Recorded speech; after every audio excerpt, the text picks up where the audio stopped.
wanted to share an experience I had. It was an experience that blindsided me in this tiny house during the cold spell that I had.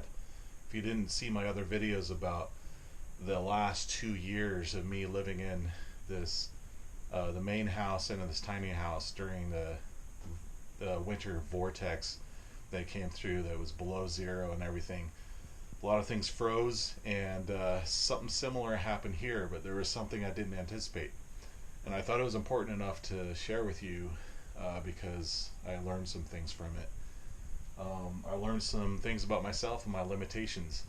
But if you don't know anything about my channel, it's pretty much, finding resources on, very limited budget and freeing yourself in all aspects of your life. This tiny house being one of them, and I have future plans developing where I'm going to take this tiny house off the foundation, transport it to new state on a different property that I'm researching right now. So I'm also working on testing this my new technology here, and further research on more technology that is out there that I am extremely excited about. I know I talk about that once in a while, and it just takes a lot of research. So anyway, I was really cold during, probably a few weeks ago, and I was doing okay right up until things started freezing. So I had all my jugs of water froze, and all the tubes and everything. I had my space heater cranking, and so it was doing okay as far as my own comfort, I guess, but it wasn't doing much for things on the floor or things around the edges where, it. So my electric bill naturally goes up with those space heaters. So a lot of anticipation and anxiety with that. And I don't have my wood burning stove in here yet, so I wasn't quite equipped for those type of temperatures. I do have this radiant heat panel, and it does okay for about 20 to 30 degrees, and it keeps this tiny house warm enough so nothing freezes. But during the single digit or below zero stuff, it might as well not even be there. But when all the stuff is frozen, I wasn't drinking enough water, and I didn't realize this was happening until I started feeling dizzy one night, and I couldn't get my feet warm during the night. It usually takes about 10 or 15 minutes, but it took like 2 or 3 hours, and my legs and feet were really cold even when I put a heated blanket around it. So it started making me concerned, but I went to sleep. I thought I could sleep it off. In the morning, I walked down these stairs and I felt dizzy again. And then that's when I started really worrying, because if I almost felt like I was going to pass out. So if I did pass out, who knows, I could just get colder, however long I was passed out. Especially if I was worried when I was walking to my main house over there, just that little stretch. And it's cold enough where you go outside for 20 seconds and your fingers start stinging because they're starting to freeze. So, who knows, if you're passed out for a few minutes, it just makes you unconscious even more. I don't know.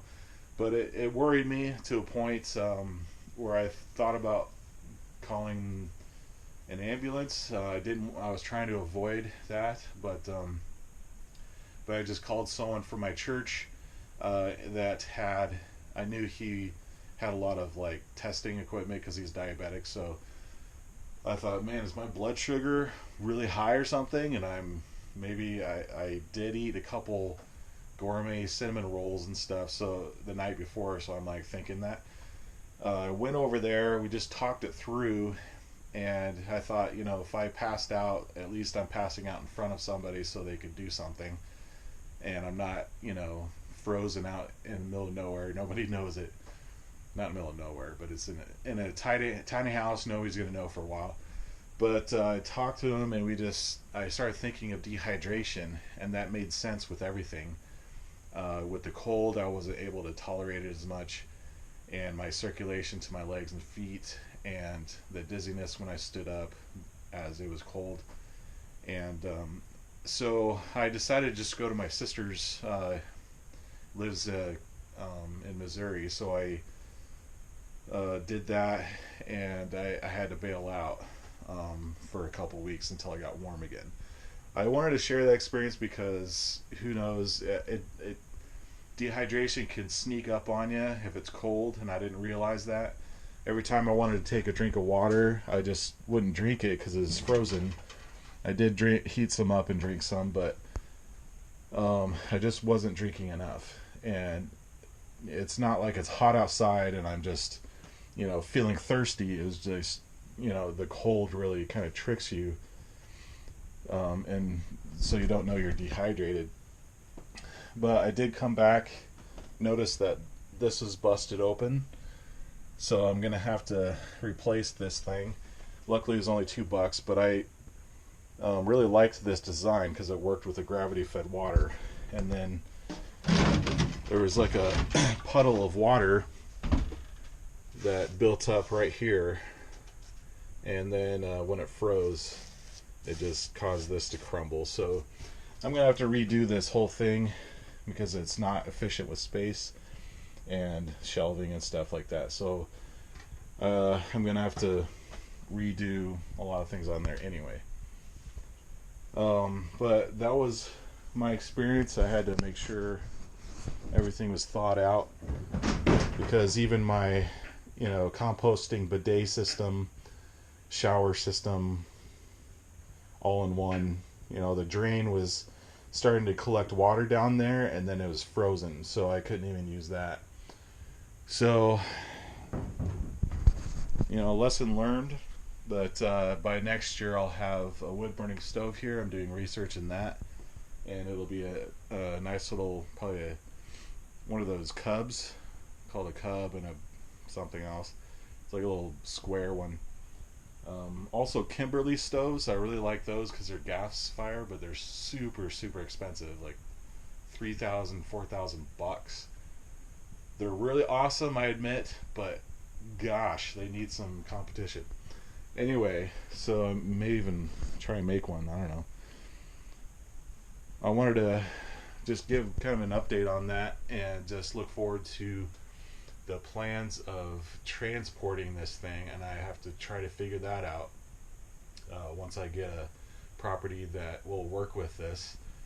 And but I'm onto something, and I may not sell this property here if I don't have to.